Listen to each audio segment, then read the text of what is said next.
Hi all, ನಾನಿವತ್ತು ಇಲ್ಲಿ summer start ಆಗಿರೋದ್ರಿಂದ ಒಂದು ಈಸಿಯಾದಂಥ ತಂಬುಳಿನ ಮಾಡಿ ತೋರಿಸ್ತಾ ಇದ್ದೀನಿ. ಈಗ ನಾನಿಲ್ಲಿ ಏನೇನು ತೊಗೊಂಡಿದ್ದೀನಿ ಅಂತ ಇಂಗ್ರೀಡಿಯೆಂಟ್ನ ಹೇಳ್ತೀನಿ. ಫಸ್ಟು ಮಿಕ್ಸಿ ಜಾರ್ಗೆ ನಾನು ಒಂದು ಅರ್ಧದಿಂದ ಮುಕ್ಕಾಲು ಸೌತೆಕಾಯಿನ ತೊಗೊಂಡಿದ್ದೀನಿ. ಖಾರಕ್ಕೆ ಎಷ್ಟು ಬೇಕೋ ಅಷ್ಟು ಹಸಿಮೆಣಸು 6 ರಿಂದ 7 ಹಸಿಮೆಣಸು ತೊಗೊಂಡಿದ್ದೀನಿ. ಒಂದು ಅರ್ಧ ಇಂಚು ಶುಂಠಿನ ತೊಗೊಂಡಿದ್ದೀನಿ, ಒಂದು ಇಡೀ ಕೊತ್ತಂಬರಿ, ಹಾಗೆ ಒಂದು ಅರ್ಧ ಬಟ್ಲು ಕಾಯಿ ತುರಿನ ತೊಗೊಂಡಿದ್ದೀನಿ, ಉಪ್ಪು ರುಚಿಗೆ ತೊಗೊಂಡಿದ್ದೀನಿ. ಇದಿಷ್ಟನ್ನು ನಾನು ಇವಾಗ ಫೈನ್ ಪೇಸ್ಟನ್ನು ಮಾಡ್ಕೊತಾ ಇದ್ದೀನಿ.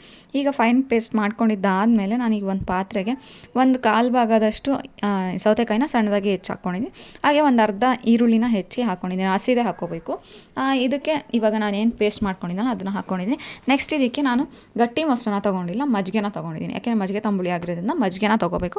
ಹಾಗೆ ತುಂಬ ತೆಳ್ಳಗಿರಬಾರ್ದು, ಸಾಂಬಾರು ಕನ್ಸಿಸ್ಟೆನ್ಸಿಗೆ ಇರಬೇಕು ಮಜ್ಜಿಗೆ. ಈಗ ಇದಕ್ಕೆ ಎಲ್ಲ ಹಾಕ್ಕೊಂಡಿದ್ದಾದಮೇಲೆ ಒಂದು ಒಗ್ಗರಣೆ, ಬೆಳ್ಳುಳ್ಳಿ ಒಗ್ಗರಣೆನ ಮಾಡ್ಕೊಬೇಕು, ಅವಾಗ ಟೇಸ್ಟ್ ತುಂಬ ಚೆನ್ನಾಗಿರುತ್ತೆ. ಅದಕ್ಕೋಸ್ಕರ ಸಾಸಿವೆ ಜೀರಿಗೆ ಎಣ್ಣೆ ಹಾಕ್ಕೊಂಡು ಸ್ವಲ್ಪ ಕರಿಬೇವಿನ ಸೊಪ್ಪು, ಇಂಗು, ಬೆಳ್ಳುಳ್ಳಿನ ಸ್ವಲ್ಪ ಕಂದು ಬಣ್ಣ ಬರೋ ತನಕ ಫ್ರೈ ಮಾಡ್ಕೊಂಡು ಈ ಮಜ್ಜಿಗೆ ತಂಬುಳಿಗೆ ಹಾಕ್ಕೊಂಡ್ಬಿಟ್ರೆ ಟೇಸ್ಟಿಯಾಗಿರೋಂಥ ಒಂದು ರೈಸ್ಗೆ ಮಜ್ಜಿಗೆ ತಂಬುಳಿ ರೆಡಿ ಆಗುತ್ತೆ.